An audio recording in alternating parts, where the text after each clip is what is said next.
The fall of Lucifer. The sky above heaven shone with a brilliance that was almost too much to bear. Light poured from the throne of God, radiant and pure, filling the realm with warmth. It was a place of perfect peace, where all things worked in divine harmony. The angels, beings of light and grace, moved freely among the heavens, their voices raised in praise to the Almighty. There was no conflict, no jealousy, only pure love and obedience to the Creator. Lucifer, the most glorious of all the angels, stood at the center of it all, basking in the splendor of his own beauty. His wings shimmered with the most intricate patterns of gold and light, reflecting the divine essence of the Creator. There was no one more powerful, no one more beautiful, no one who commanded more respect than Lucifer. He was the right hand of God, the one whom even the other angels looked to for guidance. His voice carried the weight of authority, and his presence illuminated the heavens. Yet, as he gazed upon the perfection of the realm, a quiet stirring began within his heart. It was subtle at first, just a fleeting thought, an almost imperceptible whisper. Why should I not be the one to sit upon the throne? Why should I serve when I am as great as God? The thought grew, feeding on the pride that had always lingered in the corner of his mind. The more he thought about it, the more the seed of rebellion took root. In the silence of heaven, Lucifer's heart began to change. What had once been a spirit of humility and obedience turned to one of pride and ambition. I am the most beautiful, he thought. I am the greatest of all the angels. Surely I deserve more than to be second to God. I could rule just as he does. The whispers in his mind grew louder, more insistent. I can do better. I deserve to be the one who commands all creation. At first, Lucifer dismissed the thoughts, but they returned with more force, pressing him to take action. Look at them, all the angels who sing his praises. They are mere followers, and I am their leader. I am the light of heaven. But why should I be content with this? He clenched his fists, and for the first time, he began to question the very foundation of his existence. The temptation was not sudden, nor was it overpowering. It crept into his heart slowly, gradually, until one day he stood alone in the throne room, staring at the center of the universe, the place where God's presence was most felt. It was at that moment that Lucifer knew what he had to do. With a movement as swift and graceful as his wings, Lucifer turned, his eyes burning with resolve. He would not let the Creator keep him in this subservient place. The time had come for him to claim the throne. He spoke, his voice echoing across the vastness of heaven, though no one but the other angels would hear. I will rise above the clouds. I will be like the Most High. I will ascend to the heights of the heavens, and I will rule. All who follow me will know true power. It was in that moment that the great rebellion began. Lucifer's words were not just a cry of defiance. They were a spark that would ignite the fire of rebellion in the hearts of many. And there were those who heard his call, those who looked at him and saw something they had not yet considered: freedom. They too were beautiful, powerful, magnificent, but they had lived their lives in obedience to a Creator who, in Lucifer's words, could no longer be trusted. One by one, angels who had once stood beside God turned their eyes toward Lucifer. Samyaza, once a great archangel of wisdom, whispered to his followers, "Why should we remain second to him? Lucifer is right. He is the light, the morning star. We deserve a chance to reign." From all corners of heaven, the dissenters gathered. Azazel, a warrior angel, raised his voice in support of Lucifer, rallying the angels who were dissatisfied with their position. Leviathan, the angel of wrath, burned with the desire to see the throne of heaven overthrown. Together, they formed an alliance that would challenge the very foundation of the celestial realm. Lucifer, now filled with power, spoke to his growing army. "We are the ones who have been chosen to rule, to command the heavens. God has held us back, kept us in the shadows. But now, the time has come for us to break free. We will ascend to the heights and sit at the throne." But there were those who still remained loyal to the Creator, who saw the darkness in Lucifer's words and felt the weight of the destruction his rebellion would bring. Michael, the archangel of strength, stood firm. He had seen the purity in God's plan, the eternal wisdom that could not be shaken by pride or ambition. "Lucifer," Michael spoke, his voice calm but filled with authority. "You have been given everything. You were the most beautiful of all, the highest in rank. But you have allowed pride to blind you. You seek to destroy the very order that has brought peace to all of creation." Lucifer turned to Michael, his eyes burning with fury. "You do not understand. You too serve. You are no better than the rest of them. But I will lead us all to greatness. The throne will be mine, and those who stand with me will know true power." Michael did not flinch. "I will not stand aside and watch as you tear heaven apart." As the rebellion grew, heaven began to change. The light that had once bathed the realm of angels began to darken. There was no longer unity among the angels, no longer a harmonious song of praise. Instead, whispers of rebellion filled the air. The war in heaven was imminent. The final confrontation came quickly. Michael, with his loyal angels, stood at the gates of heaven's throne room, preparing for the war that would decide the fate of all creation. Lucifer and his followers gathered in defiance, their eyes filled with anger, their hearts filled with pride. The sound of clashing swords filled the air as angels from both sides fought. The light of heaven flickered and waned, and for the first time, the sound of destruction echoed through the celestial realm. The angels of Lucifer clashed with the loyal angels of God, both sides fighting fiercely. The power of their wings, the force of their blows, created ripples in the very fabric of the heavens. But Lucifer's pride was no match for the strength and loyalty of Michael and his followers. One by one, the rebels were cast down, their strength shattered by the unwavering loyalty of the angels who still served the Creator.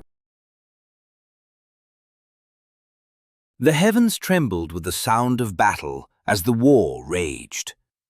Angels clashed in a dazzling array of light and fury. The celestial realm, once peaceful, now filled with the cries of angels fighting for their beliefs. The sky, once bright and clear, was now shrouded in darkness, and the sound of swords and shattered shields echoed through the heavens. Lucifer stood at the forefront of his army, his eyes burning with rage and ambition.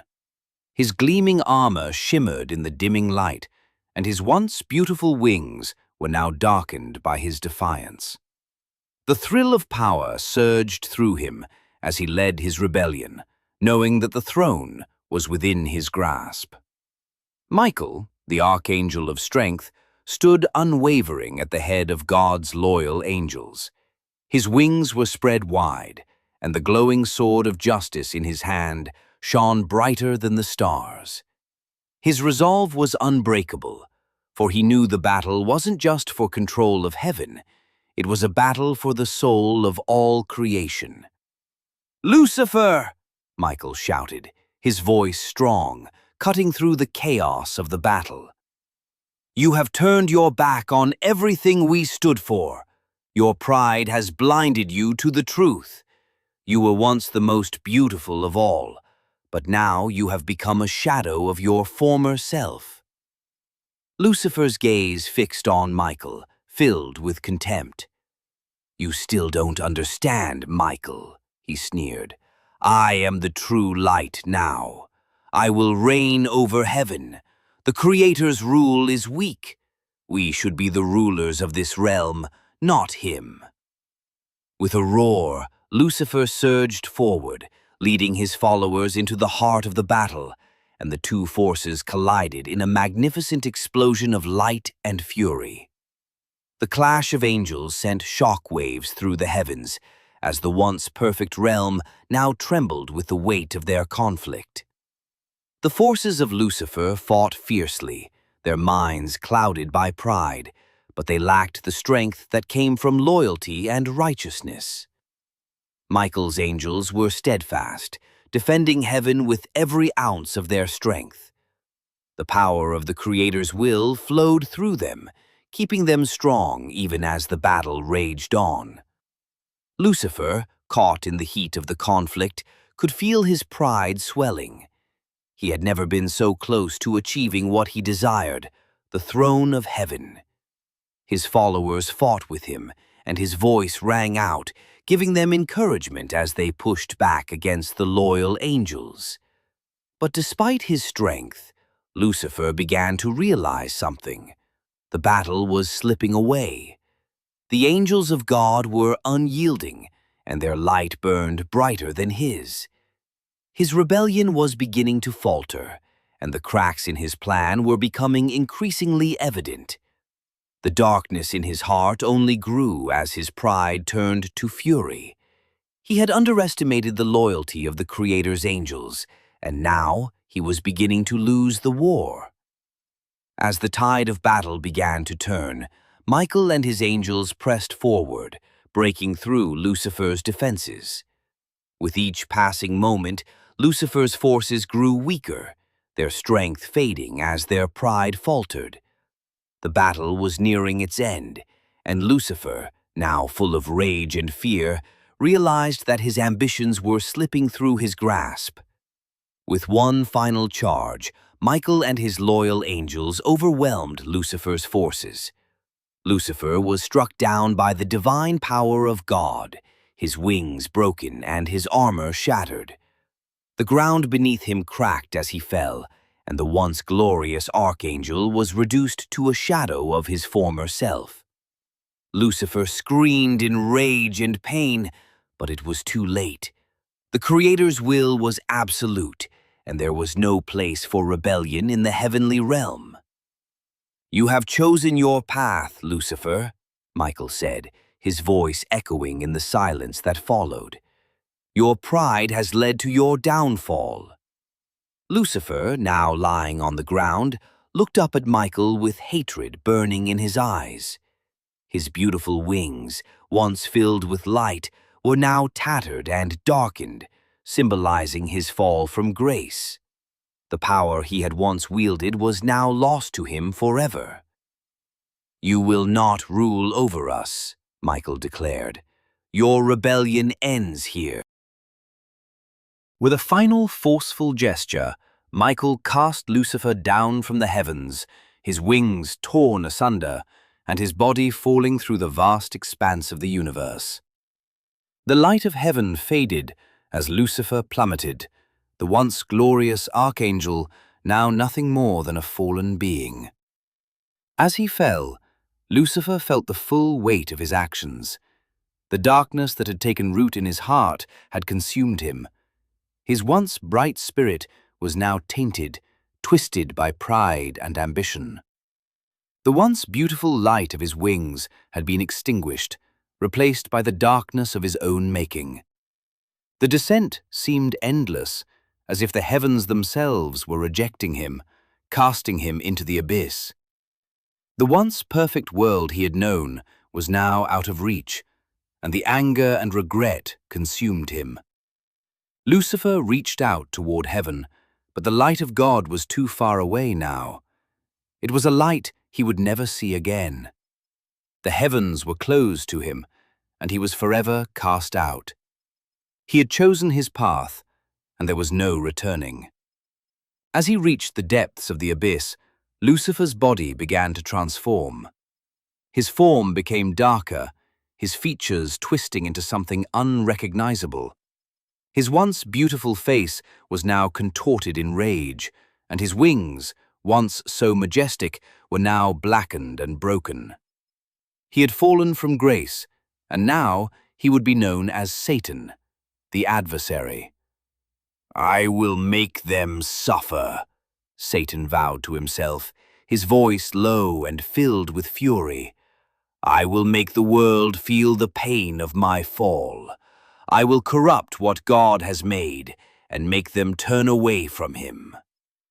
With a sinister grin, Satan began his new mission: to tempt and corrupt mankind. He would make them fall as he had fallen. His rage burned like a flame, and he would stop at nothing to get revenge on God. And so Satan's journey began, not as the glorious being he once was, but as the prince of darkness, filled with hatred, envy, and a desire for revenge. The void was silent, save for the low, eerie hum of an ancient wind that whispered through the darkness. Satan, now fully transformed into the Prince of Darkness, stood at the edge of the abyss, staring into the endless expanse that stretched before him. His once beautiful form, corrupted and twisted by his pride, now bore the mark of his rebellion. His wings were no longer the majestic feathers of a radiant archangel, but dark and jagged, like the remnants of a fallen star. His eyes, once filled with divine light, were now blackened, full of hatred and envy. He had fallen from the grace of heaven, and the light of God had been replaced by an eternal shadow. The power he once wielded was gone, but his anger and desire for revenge had only grown stronger. God's light was now out of his reach, but humanity, God's greatest creation, was within his grasp. The fall of mankind.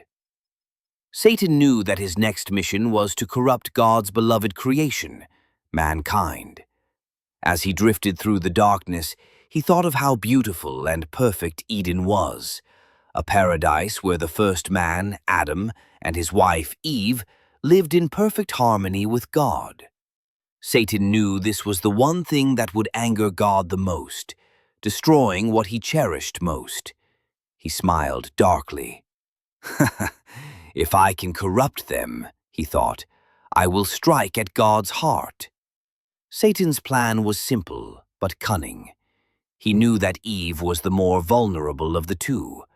Adam, with his strong will, had been given the authority over Eden, but it was Eve who was the key.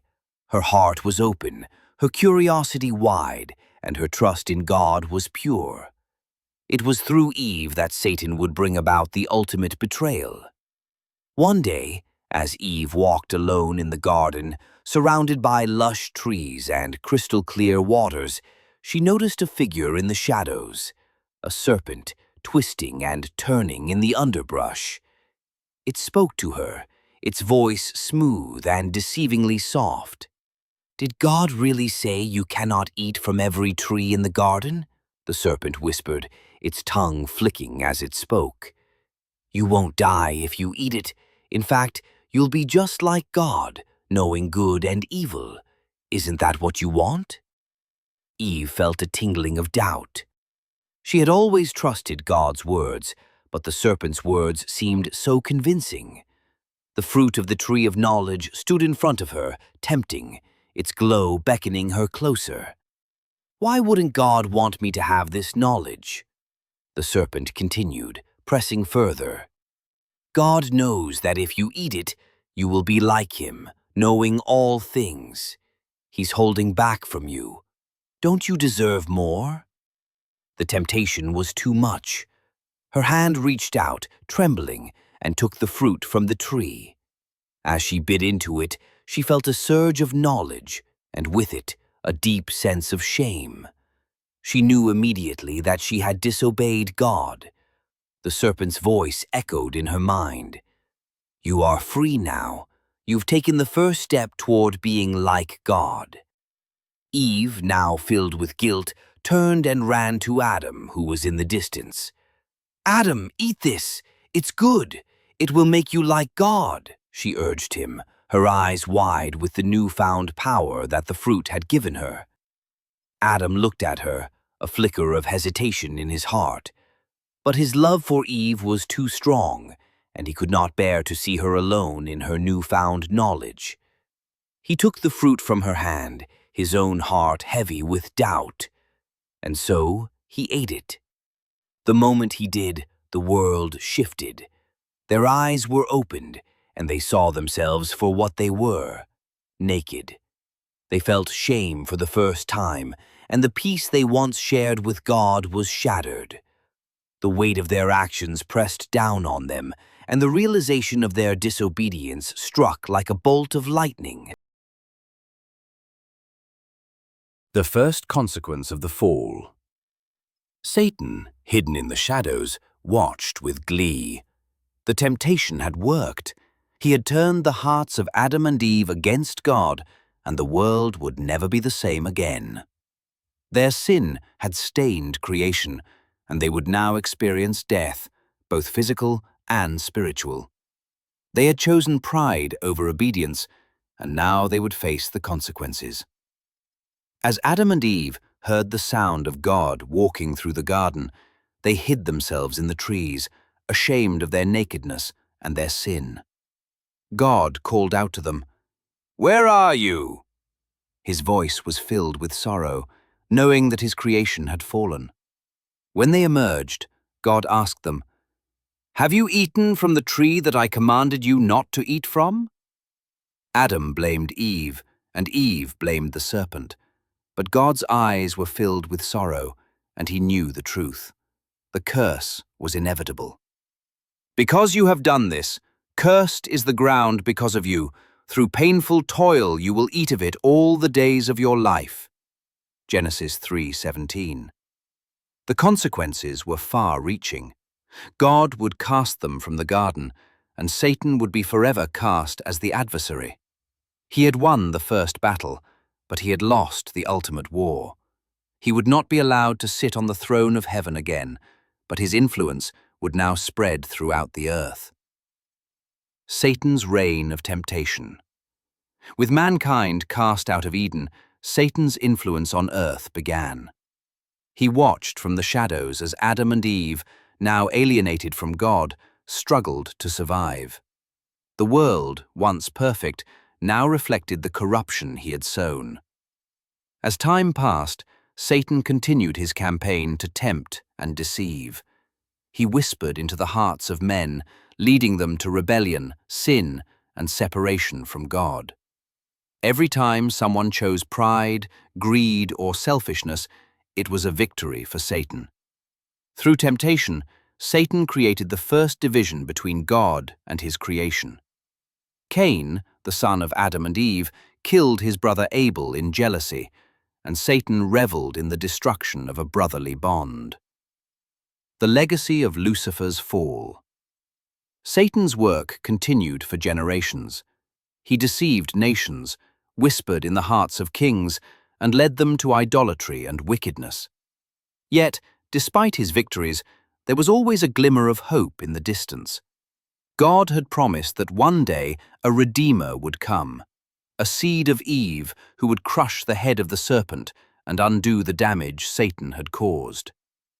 But Satan, in his arrogance, believed he had won.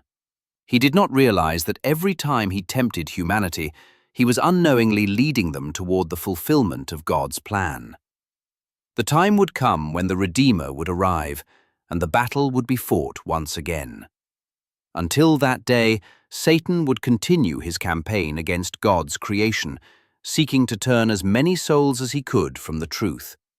His hatred for God would never cease, and his pride would forever be his downfall.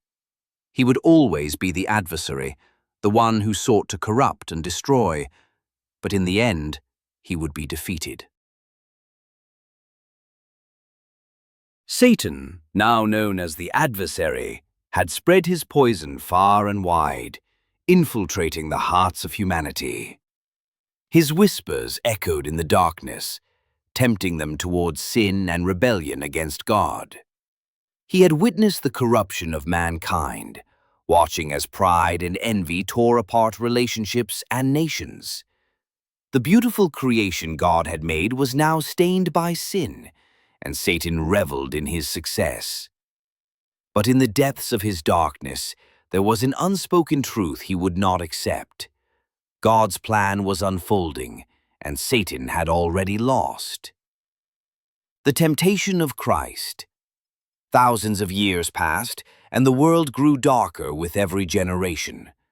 The curse of sin spread through every family, every nation, leaving a trail of suffering in its wake.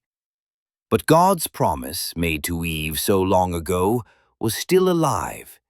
He had spoken of a Redeemer, one who would crush the serpent's head and undo the damage caused by sin. And then, one day, the Redeemer arrived. His name was Jesus. Born in the quiet town of Bethlehem, he grew up as a humble carpenter, living a life of obedience to God. But as he began his ministry, performing miracles and teaching with authority, Satan realized the time had come to confront the Redeemer. He had spent millennia turning hearts away from God, and now a man who was both God and human was walking the earth, preaching a message of salvation and deliverance. Satan knew this was the moment that would decide everything. He had to stop Jesus, for if Jesus succeeded in his mission, Satan's reign over humanity would be broken. And so, Satan entered the scene, this time with a personal confrontation. Jesus, after fasting for 40 days and 40 nights in the wilderness, was hungry and weary. It was then that Satan appeared, not as a fallen angel but as a serpent, weaving through the shadows, his voice slick with temptation. "If you are the Son of God, tell these stones to become bread," Satan said, his words dripping with deceit. "You've suffered enough. Use your power. Satisfy your hunger. Why endure this pain? You have the authority." Jesus, with unwavering resolve, answered, "Man shall not live by bread alone, but by every word that comes from the mouth of God." Matthew 4:4. Satan's first attack had failed, but he was relentless. "If you are the Son of God, throw yourself down from here, for it is written, He will command His angels concerning you, and they will lift you up in their hands." Matthew 4:6. Satan quoted scripture, trying to twist God's promises, but again Jesus replied, "It is also written, do not put the Lord your God to the test." Matthew 4:7. Satan's fury grew, but he did not relent. He took Jesus to the highest mountain and showed him the kingdoms of the world, their glory and riches shining in the distance. "All this I will give you if you will bow down and worship me," Satan hissed, his eyes burning with ambition. "You can have it all: power, glory, dominance over all. Just one act of worship, and it's yours." But Jesus, with fire in his eyes and strength in his voice, said, "Away from me, Satan, for it is written, worship the Lord your God and serve him only." Matthew 4:10. Satan's defeat was complete. He had been outmatched and outwitted by the very one he had sought to destroy. With a final cry of frustration, Satan left, but not before realizing that his temptation had failed and the Redeemer was unyielding. He had underestimated the strength of Jesus, the Son of God. Satan's wrath and the path to the cross. Though Satan had been defeated in the wilderness, he did not stop. His anger and envy burned even more fiercely. He had been defeated in his direct confrontation with Jesus, but he still believed that death could be his weapon. So he turned to manipulation, sowing seeds of doubt in the hearts of those who would turn against Jesus. Satan whispered in the ears of the religious leaders, encouraging them to see Jesus as a threat to their power. He stirred the hearts of Judas, who betrayed Jesus for 30 pieces of silver. The final plan was set into motion, the crucifixion. Jesus, knowing the battle ahead, walked willingly to the cross. Satan believed that in this act he would have his final victory. The Son of God, God incarnate, was about to be crucified, tortured, and killed in front of the watching world. Satan's plan was to destroy the Redeemer, to ensure that God's promise of salvation would never be fulfilled. But Satan failed to see what was about to happen. Jesus, in his death, conquered death. As he breathed his final breath, the earth shook, the temple veil tore in two, and the battle for mankind's soul was won. Satan, thinking he had won, had only become part of the ultimate victory that God had planned from the beginning. The resurrection and Satan's ultimate defeat. 3 days later, Satan's worst fear came to life. Jesus rose from the dead. He had conquered death, and in doing so, he shattered Satan's power over humanity. The chains of sin were broken, and the gates of hell were no longer a place where Satan held dominion. Christ's victory on the cross had ensured that no longer would Satan's lies and temptations have the final word. Satan, now fully aware of his defeat, raged against God's people. He continued to work in the hearts of men, trying to deceive, corrupt, and turn them away from God. But he knew his end was coming. One day, the enemy would be thrown into the lake of fire, and his reign of corruption would end forever. The ultimate defeat of Satan was sealed by Jesus' death and resurrection. Satan's pride had led to his downfall, and now the final judgment awaited him. The eternal promise. Satan's fall and his reign over mankind was temporary. God's promise to redeem humanity was unwavering, and through Jesus Christ, the ultimate victory was won. For those who choose to follow Christ, Satan's influence is broken, and eternal life in the presence of God awaits. In the end, Satan would be destroyed. His hatred, pride, and rebellion would be nothing but a distant memory. The Redeemer had come, and his victory over sin, death, and Satan would last for eternity.